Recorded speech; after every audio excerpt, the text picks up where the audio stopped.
Rawat, Air Marshal R.D. Mathur, AOC in Chief, Air Marshal S.B. Rajaram, retired Air Force, Lieutenant General P.G. Kamath, retired Army, Vice Admiral Mr. Jacob, retired from Navy,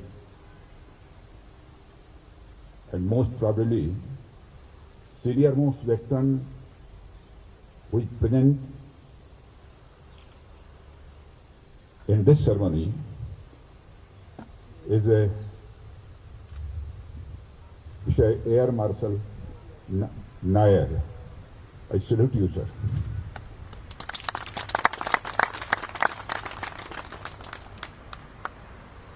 Here I will deliver my speech in Hindi.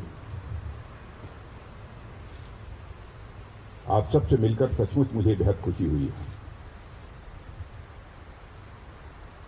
यह 5th veterans day का कार्यक्रम सारे देश में हो रहा है। Last year chief of defence staff general BP ji Rawat के साथ मैं जयपुर में वेटरन्स को संबोधित करने के लिए गया हुआ था। डिफेंस मिनिस्टर बनने के बाद मेरे लिए यह दूसरा ऑकेजन है जब आप सबके बीच यहां पर मैं उपस्थित हूं।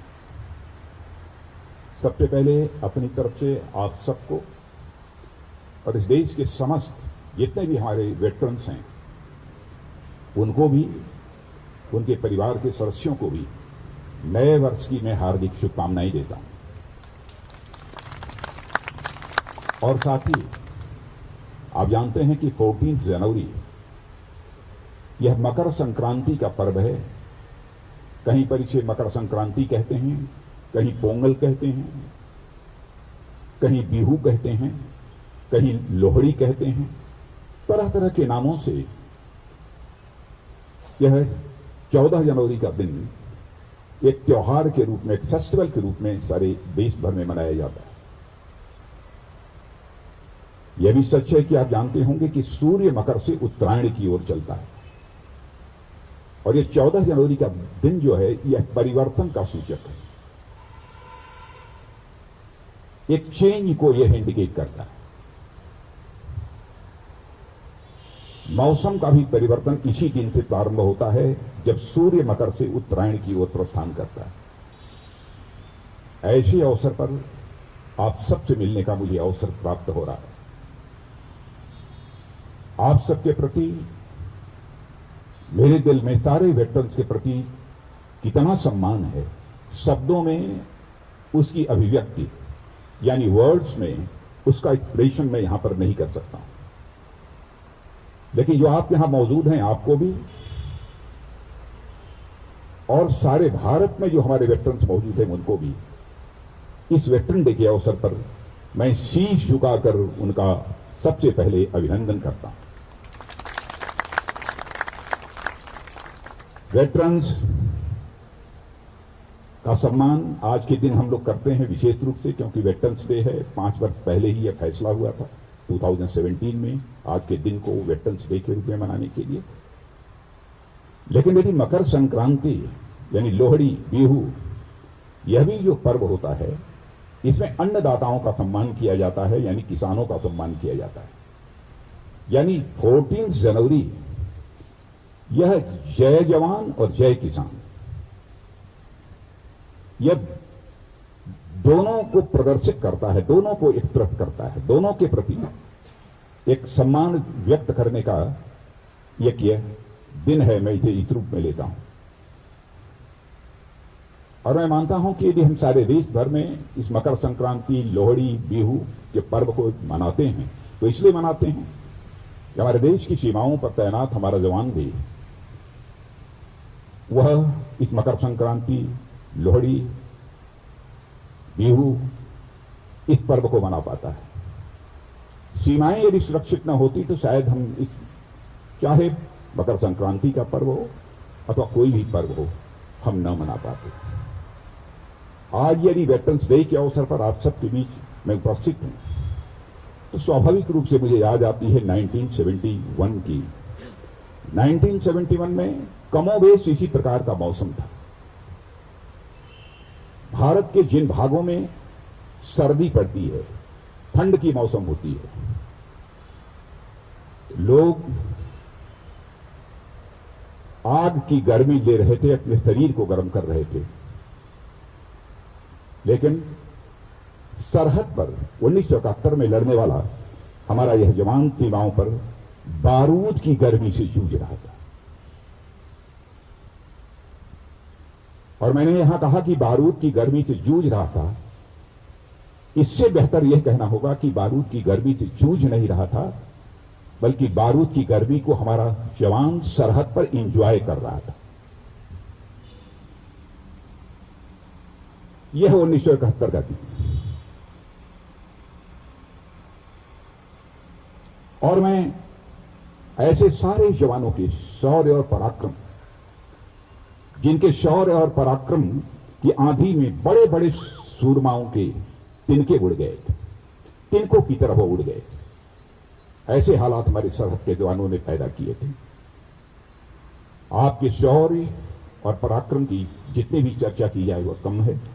मैं समझता हूं इनमें से शायद कोई ऐसा होगा जो 1971 में जो वार हुई थी, उस वार के दौरान उसमें मौजूद हो। उस वार के बारे में यदि मैं ज्यादा चर्चा करूंगा तो मैं समझता हूं कि यह उचित नहीं होगा, क्योंकि मुझसे अधिक जानने वाले लोग, ये हमारे जो वेटरन्स बैठे हैं यहां पर, सारे लोग मौजूद हैं।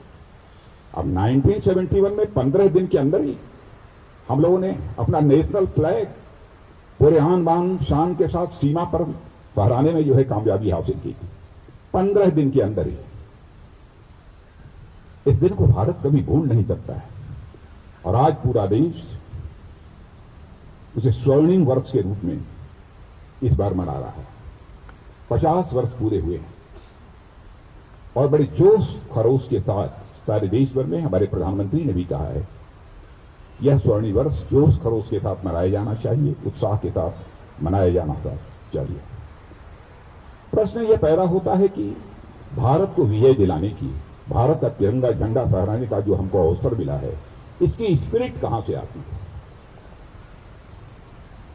यह स्पिरिट हमको कहां से मिलती है? सबसे पहले तो मैं इसी स्पिरिट की सराहना करना चाहता हूं, जिसके कारण हमको सीमा पर भारत का तिरंगा झंडा फहराने का अवसर मिला है। यह नेशनल स्पिरिट है, यह sense of A national pride है, जो अपनी सीमाओं की रक्षा के लिए, अपनी धरती की रक्षा के लिए अपना सर्वस्व न्यौछावर कर देने की हमको प्रेरणा देता है। और जब हम आजादी की लड़ाई लड़ रहे थे तो आजादी की लड़ाई के समय भी यही national spirit, national sense of national pride की स्पिरिट थी, जिसने कि अपना सर्वस्व न्यौछावर कर भारत माता के पैरों में पड़ी गुलामी की बेड़ियों को काटने के लिए अपना सर्वस्व न्यौछावर कर देने की इंस्पिरेशन हमको दी थी। यही स्पिरिट, चाहे वो चंद्रशेखर आजाद हों, चाहे सरदार भगत सिंह हो, खुदीराम बोस हैं, चाहे वो अशफाकुल्लाह खां हों, कितने बहादुर जवानों का मैं नाम लूं। कैसी वो एक सेंस ऑफ नेशनल प्राइड थी कि चंद्रशेखर आजाद इसी उत्तर प्रदेश के इलाहाबाद के कंपनी गार्डन में अपने रिवाल्वर की गोलियों से अंग्रेज दुश्मनों को भूनते भूनते, जब रिवाल्वर में अंतिम गोली शेष बची तो उन्हें इस बात की चिंता सताने लगी कि कहीं विदेशियों की रिवाल्वर की विदेशी गोली हमारे जिस्म में प्रवेश कर हमारे जिस्म को नापाक न कर दे। इसलिए राष्ट्रीय स्वाभिमान के धनी, नेशनल प्राइड के धनी चंद्रशेखर आजाद ने अपने ही रिवाल्वर की अंतिम गोली अपने सीने में दाग लेने का काम किया था, तब जाकर यह भारत आजाद हुआ। मेरे सम्मानित वेटरन्स, ऐसे कई गाथाएं, लेकिन यहां पर मैं अशफाकुल्लाह खां की जरूर मैं चर्चा करना चाहता हूं। और पिछली बार जयपुर में भी जब मैं गया था, उस समय भी इसकी मैंने जानबूझकर चर्चा की थी। अशफाकुल्लाह खां 21 साल की जवानी थी, 21 ईयर ओल्ड। मां कहती थी बेटा शादी कर लो, बहू ला, मैं बूढ़ी हो गई हूं, मेरी देखभाल करेगी, मेरी परवरिश करेगी। लेकिन अशफाकुल्लाह के दिल में तो आजादी हासिल करने की दीवानगी थी। मुस्कुराकर मां के आग्रह को टाल देता था। लेकिन अंग्रेजों की हत्या करने के मामले में जब फांसी की सजा हुई, फांसी के तख्त पर ले जाया गया, तो मजिस्ट्रेट ने पूछा, बोलो अशफाकुल्लाह, तुम्हारी अंतिम मुराद क्या है, तुम्हारी अंतिम इच्छा क्या है? और जो भी तुम्हारी अंतिम इच्छा होगी, यह संदेश तुम्हारी मां तक पहुंचा दिया जाएगा।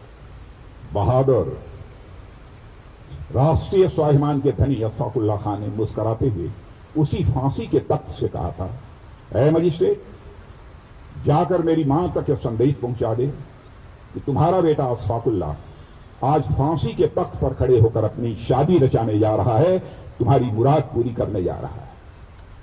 मजिस्ट्रेट ने पूछा, क्या अशफाकुल्लाह, फांसी के तख्त पर खड़े होते ही तुम पागल हो गए? अपना मेंटल बैलेंस तुमने लूज कर दिया? कहां है वह लड़की जिस लड़की के साथ फांसी के तख्त पर खड़े होकर तुम अपनी शादी रचाने जा रहे हो? बहादुर राष्ट्रीय स्वाभिमान के धनी अशफाकुल्लाह खान ने मुस्कुराते हुए कहा, क्या है मजिस्ट्रेट, क्या तुझको दिखाई नहीं देता है? मेरी आंखों के सामने जो यह फांसी का फंदा है, यही वह हमारी महबूबा है जिसे आज मैं गले से लगाने जा रहा हूं, जिसके साथ मैं शादी रचाने जा रहा हूं। यह होती है national pride, sense of national pride. और मैं यह मानता हूं कि आजादी के समय जो यह सेंस ऑफ नेशनल प्राइड थी, मेरे सम्मानित वेटरन्स, आप सबके अंदर भी वही सेंस ऑफ नेशनल प्राइड, भले ही आज आप सीमा पर न हो, भले ही आज आप समाज के बीच यहां पर हो, वही सेंस ऑफ नेशनल प्राइड आज भी आपके अंदर है। और जो सीमा पर तैनात हैं, उनके अंदर भी वही सेंस ऑफ नेशनल प्राइड मौजूद है, जो भारत की सीमाओं की रक्षा करने की इंस्पिरेशन, सीमाओं की रक्षा करने की उन्हें प्रेरणा देगी। जो कुछ भी हुआ है हाल फिलहाल, आपको जानकारी है, बहुत डिटेल में नहीं जाना चाहूंगा। चाहे ईस्टर्न फ्रंट हो, चाहे वेस्टर्न फ्रंट हो, दोनों के हालात से आप हमसे ज्यादा अच्छी तरह वाकिफ हैं। ईस्टर्न फ्रंट पर भी, वेस्टर्न फ्रंट पर भी किस बहादुरी और किस जज्बे के साथ हमारे जवान अपने दुश्मनों का मुकाबला कर रहे हैं। और इसके पहले भी जिस तरीके से करके दिखाया है, आतंकवादी ठिकानों पर भारत की धरती से नहीं, बल्कि पाकिस्तान की धरती पर जाकर आतंकवादी ठिकानों को समाप्त करने में जो कामयाबी हासिल की है, भारत के इतिहास में बेमिसाल। वही है सेंस ऑफ नेशनलिज्म जो यह सब कराती है। भारत का जहां तक प्रश्न है, भारत किसी के साथ संघर्ष नहीं चाहता, किसी के साथ भारत युद्ध नहीं चाहता। हम तो चाहते हैं सभी के शांति, पड़ोसी के साथ भी शांति चाहते हैं, और विश्व की जितने भी कंट्रीज हैं सबके साथ हम शांति चाहते हैं, हम मैत्री चाहते हैं, दोस्ती चाहते हैं सबके साथ। और इसलिए चाहते हैं कि हमारे ब्लड में है, हमारे कल्चर में है। दुनिया का अकेला देश यह भारत है जिस भारत के रहने वाले ऋषियों और मनीषियों ने केवल भारत की सीमा में रहने वाले लोगों को ही अपने परिवार का सदस्य नहीं माना है, बल्कि पूरे विश्व की धरा पर, पूरे विश्व की धरा पर रहने वाले लोगों को अपने परिवार का सदस्य मानते हुए वसुधैव कुटुंबकम, यानी the whole world is your family, यह मैसेज दुनिया को यदि किसी देश की धरती से गया है तो भारत देश की धरती से गया है, और दुनिया के किसी दूसरे देश की धरती से नहीं गया। हम किसी से लड़ना नहीं चाहते, हम शांति चाहते हैं, हम सबके सम्मान की सुरक्षा के पक्षधर हैं, किसी के सम्मान पर चोट नहीं पहुंचाना चाहते। लेकिन यह बात भी दो टूक शब्दों में बताना चाहते हैं कि यदि हमारे भारत के स्वाभिमान पर दुनिया की बड़ी से बड़ी ताकत यदि चोट पहुंचाने की कोशिश करेगी, तो भारत के जवानों के अंदर वह कुव्वत है कि उसका वह मुंहतोड़ जवाब दे सकते हैं। इंडो पाक यानी येलोसी बॉर्डर पर जो कुछ भी हो रहा है उसकी जानकारी आपको है, मैं डिटेल में नहीं आना चाहता हूं। किस प्रकार पाकिस्तान के द्वारा सीज फायर वायलेशन हो रहा है और उसका मुंहतोड़ जवाब किस तरीके से हमारे सेना के जवान दे रहे हैं। जहां तक इंडो चाइना बॉर्डर पर जो इस समय का स्टैंड ऑफ है, उससे भी आप अच्छी तरह वाकिफ हैं। शायद कितनी जानकारी है मैं तो नहीं कह सकता हूं, लेकिन इस देश का डिफेंस मिनिस्टर होने के नाते और इस समय हमारे बीच चीफ ऑफ डिफेंस स्टाफ भी यहां पर मौजूद हैं।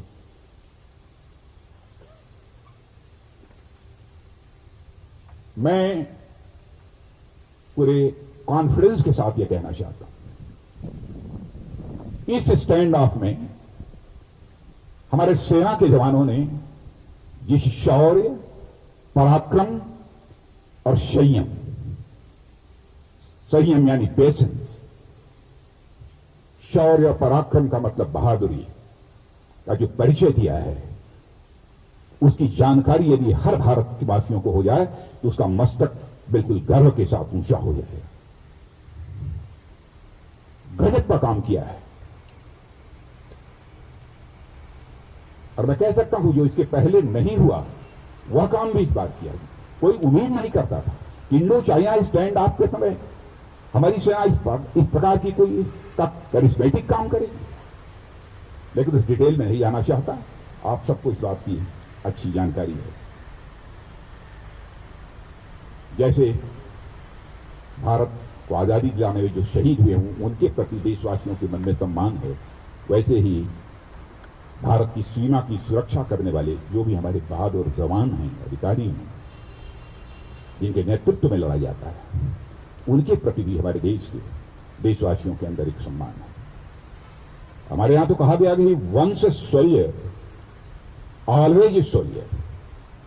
और मैं तो मानता हूं कि भारत में भले ही आप सीमा पर इस समय न हो, भारत में बहुत ही इंपॉर्टेंट रोल, बहुत ही महत्वपूर्ण भूमिका आपकी। समाज आपसे प्रेरणा लेता है, इंस्पायर होता है यह समाज। आपके अनुभव का लाभ इस समाज को मिल सकता है, एक्सपीरियंस का लाभ इस समाज को मिल सकता है, मैं यह मानता हूं। और मैं तो निवेदन भी करना चाहूंगा, चीफ ऑफ डिफेंस स्टाफ भी यहां पर मौजूद हैं, कृपया इस बारे में एक बार विचार करें। आप सब भी विचार करें, आप सब वेटरन्स यह विचार करें, आपकी जिंदगी का जो एक अनुभव है, एक्सपीरियंस है, उसकी मैक्सिमम बेनिफिट समाज को कैसे मिल सकती है। मनुष्य की जिंदगी में अनुभव का एक बहुत बड़ा स्थान होता है। वह अनुभव ही है। हनुमान और जामवंत की कथा आपने रामायण में शायद पढ़ी होगी। मैं समझता हूं दक्षिण भारत में भी लोगों को इस बात की जानकारी होगी। हनुमान और जामवंत, हनुमान जी अपनी शक्ति को भूल गए थे। उनको लगता था सागर पार करके मैं लंका कैसे जाऊंगा, कैसे भी ये मैं प्राप्त करूंगा। तो उस समय भी एक वेटरन थे, वह वेटरन जामवंत थे, जिन्होंने कि हनुमान की शक्ति का एहसास कराया और एक छलांग लगाकर हनुमान सागर को पार करके लंका पहुंचे थे। उस समय भी वेटरन मौजूद थे, उनका नाम जामवंत था। यानी उनके अनुभव का लाभ यह हनुमान को मिला। तब हम ये जाकर लंका पर विजय प्राप्त किया। चाणक्य और चंद्रगुप्त, इतिहास के पन्नों पर जरूर आपने इसे पढ़ा होगा। चंद्रगुप्त मौर्य क्या थे? एक चरवाहे, माने गाय, बकरी, बैल, ये चराने का जो काम करते थे। उन्हें मगध साम्राज्य का राजा, किंग यदि किसी ने बनाया तो चाणक्य जैसे वेटरन ने, जो चाणक्य जैसे अनुभवी व्यक्ति नहीं बनाया। तो वेटरन्स का मैं मानता हूं कि समाज में बहुत ही इंपॉर्टेंट रोल है। वह रोल आप लोग निभा सकते हैं। मुझे इस बार अच्छा लगा जब यहां पर डायस पर हम कम से कम 4 लोग बैठे। जयपुर या पिछले साल वेटरन्स डे के कार्यक्रम में मैं गया था, तो चीफ ऑफ डिफेंस स्टाफ ने अकेले मुझे डायस पर बैठा दिया था और नीचे हमारे सारे वेटरन्स। मैं सचमुच में शर्म से डूबा जा रहा था। मैं अपने को रोक नहीं पा रहा हूं, इसलिए उस कहानी को यहां बतला रहा हूं। मैंने उनसे कहा कि अगली बार जब कार्यक्रम होना चाहिए तो डिफेंस मिनिस्टर अकेले डायस पर वेटरन्स के सामने नहीं होना चाहिए, बल्कि डिफेंस मिनिस्टर के साथ हमारे कुछ सम्मानित वेटरन्स भी डायस पर होने चाहिए, और इस बार डायस पर देखकर मुझे बेहद खुशी हुई। और इसके लिए मैं चीफ ऑफ डिफेंस स्टाफ और मिस्टर आर डी माथुर, उनको विशेष रूप से मैं धन्यवाद देना चाहता हूं। जैसा मैंने कहा कि आप लोग भी अनुभवी हैं, लोकल लोगों को, लोकल जो यूथ है उसको आपके माध्यम से एक नेशनल प्राइड की इंस्पिरेशन उसको मिल सकती है। कैसे मिल सकती है, क्या करना चाहिए, इसके बारे में आप लोग ही विचार कर सकते हैं। नौजवान सेना में भर्ती होना चाहता है, आर्मी में, एयरफोर्स में, नेवी में भर्ती होने के लिए, रिक्रूटमेंट के लिए उसकी कैपेसिटी और कैपेबिलिटी कैसे बढ़ाई जाए, यह उन नौजवानों को आप बतला सकते हैं। क्योंकि हर मनुष्य अपनी जिंदगी में कुछ न कुछ रिटायरमेंट की एज में भी कुछ कंस्ट्रक्टिव काम करना चाहता है, उसकी एक ख्वाहिश होती है, उसकी इच्छा होती है कि मैं एक समाज का पढ़ा लिखा और अनुभवी यदि व्यक्ति हूं तो जीवन के अंतिम क्षण तक मैं समाज को कुछ न कुछ कंट्रीब्यूट करता रहूं। स्वाभाविक रूप से उसकी इच्छा होती है। तो मैं आप सबसे भी मैं अपेक्षा करूंगा कि आप सब के अनुभवों का लाभ हमारे देश के नौजवानों को मिले, जो कि सेना में जाकर अपनी सेवा देना चाहते हैं। हमारी इच्छा तो ऐसे भीतर से तो बार बार रहती है कि आपके लिए मैं कुछ करूं, इच्छा रहती है, लेकिन यह भी सच है आपकी जो सेवाएं हैं उन सेवाओं की कीमत नहीं लगाई जा सकती। सीमा पर भी हमारा जो जवान काम करता है, चाहे हमारे तीनों सर्विसेज में जो भी जवान काम करते हैं, उनकी सर्विसेज जो हैं उनकी कोई कीमत नहीं लगाई जा सकती। वो बेमोल होती है, कोई कीमत नहीं लगाई जा सकती, कोई दे ही नहीं सकता वो कीमत। लेकिन आपके सम्मान में जो कुछ भी हो सकता है हमारी सरकार ने करने की कोशिश की है। मैं यह नहीं कहना चाहता कि पिछली सरकारों ने नहीं किया है, पिछली सरकारों ने भी किया है, लेकिन हम भी करने की कोशिश कर रहे हैं और कुछ भी हम करना चाहते हैं। बहुत सारी चीज रिटायरमेंट के बाद मैं जानता हूं कि जिम्मेदारियां बढ़ जाती हैं। जितनी पहले पे मिलती है उसमें कमी आ जाती है, अमाउंट में कमी आ जाती है पेंशन मिलने के बावजूद। साथ ही फैमिली मेंबर्स का नंबर भी पहले के कंपैरिजन में फैमिली में बढ़ जाता है, कई जिम्मेदारियां बढ़ जाती हैं। तो गवर्नमेंट ने बहुत सारी चीजें वो की हैं, लेकिन मैं यह मानता हूं कि उससे भी ज्यादा बहुत कुछ किया जा सकता है। पेनरी ग्रांट है, मेडिकल ग्रांट्स हैं, चिल्ड्रन एजुकेशन की ग्रांट है, और साथ ही साथ मैरिज ग्रांट्स, आदि सब सारी सुविधाएं ये गवर्नमेंट देती। और इधर तो कोविड-19 पैंडेमिक की मार से भारत ही नहीं बल्कि सारी दुनिया प्रभावित हुई है बुरी तरह से, और सर्वाधिक इसका खामियाजा भी भुगतना पड़ा है तो हमारे जो बुजुर्ग हैं उनको इसका खामियाजा इसका भुगतना पड़ा है। अब इसे देखते हुए हमारी सरकार ने फैसला किया कि लोकल फॉर्मेशन कमांडर्स को ईसीएचएस पैनल में निजी हॉस्पिटल में, प्राइवेट हॉस्पिटल को भी शामिल करने का अधिकार सरकार के द्वारा दे दिया गया है कि वह चाहें तो किसी भी प्राइवेट हॉस्पिटल को भी वो नॉमिनेट कर सकते हैं। प्री 2006 रिटायर्ड ऑनरेडी नायब सूबेदार्स के पेंशन का मामला यह लंबे समय से पेंडिंग था, इसे भी पूरा कर दिया गया है, इसकी भी आप सबको जानकारी होगी। इसी तरह पेंशन के लिए लाइफ सर्टिफिकेट की जरूरत होती है, और जो बेनिफिशियरी होते हैं उनकी पहचान का भी मामला होता है, उनके आइडेंटिफिकेशन का मामला होता है। यह सब सारा सिस्टम ऑनलाइन कर दिया गया है, शायद इसकी भी जानकारी आप सबको होगी। अब हाल ही में एक ऑनलाइन पोर्टल की शुरुआत हुई है। हमारे सैनिक भाई यदि कोई कॉस्टली आइटम भी सीएसडी से अपनी कैंटीन से भी मंगवाना चाहते हैं तो महीनों तक उन्हें परेशान होने की जरूरत नहीं होगी। अब सीधे ऑनलाइन उसे मंगा सकते हैं। यह व्यवस्था हाल में ही 3-4-6 दिन पहले ही मैंने इस पोर्टल को लॉन्च किया है। अब ऑनलाइन आप उसे मंगा सकते हैं, आपको परेशान होने की अब जरूरत नहीं पड़ेगी। लगातार अपने रेस्पेक्टेड वेटरन्स के लिए क्या किया जा सकता है उसके बारे में हमारे प्रधानमंत्री भी सोचते हैं, हम लोग भी सोचते हैं उनके साथ बैठकर। और आपने देखा कि 2014 में प्राइम मिनिस्टर बनते ही 40 ईयर्स से जो पेंडिंग डिमांड थी 1 रैंक 1 पेंशन की, उसको आते ही कलम की नोक और स्याही से हमारे प्रधानमंत्री ने इसे पूरा कर दिया। OROP की 1 रैंक 1 पेंशन की इस मांग को। कुछ और चीजें हैं जिनके बारे में कि इस समय बातचीत चल रही है। नेशनल वार मेमोरियल, यह भी हमारी गवर्नमेंट आने के बाद नेशनल वार मेमोरियल, एक शानदार नेशनल वार मेमोरियल ये बना है।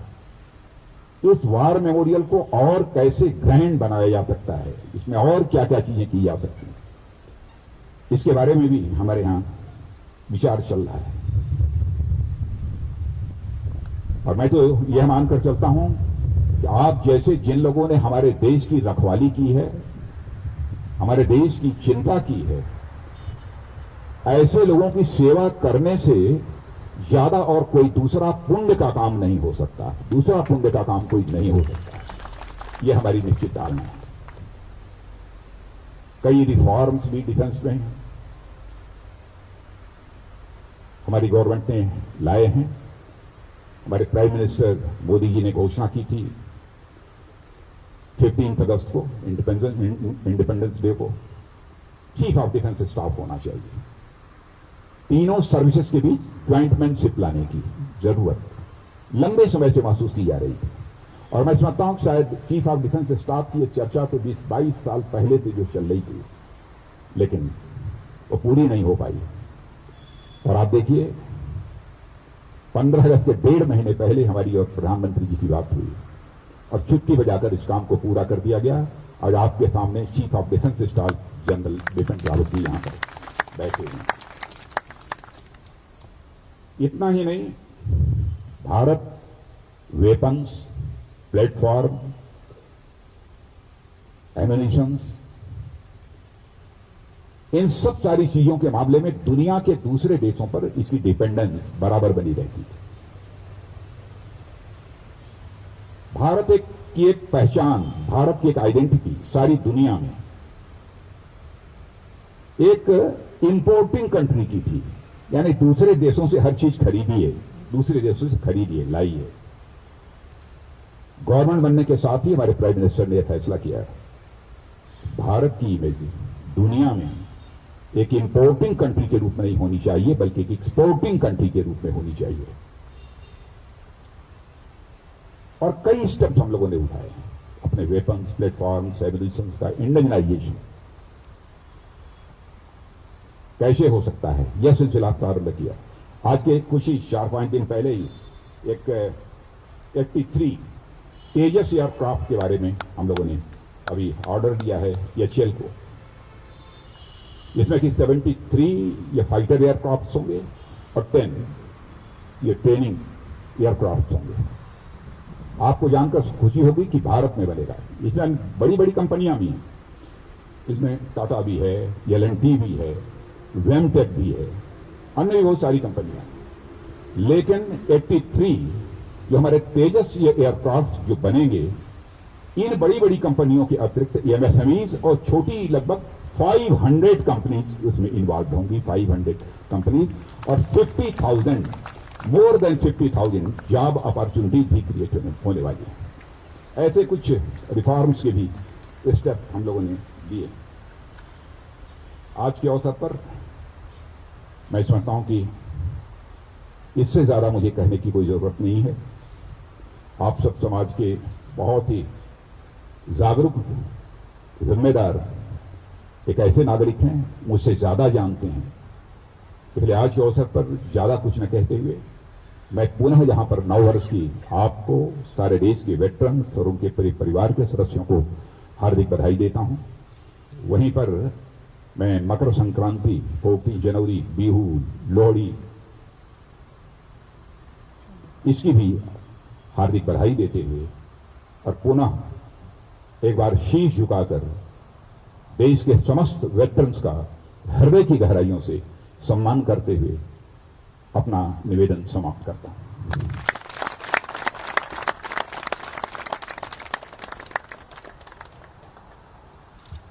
Thank you, sir, for very inspiring words for the veterans. I now request Air Marshal H.V. Rajaram, PVSM, AVSM, GSM, President, Air Force Association, Karnataka branch, to offer vote of. Subscribe to our channel by clicking the subscribe button. Click the bell button and enjoy the latest uploads from our channel.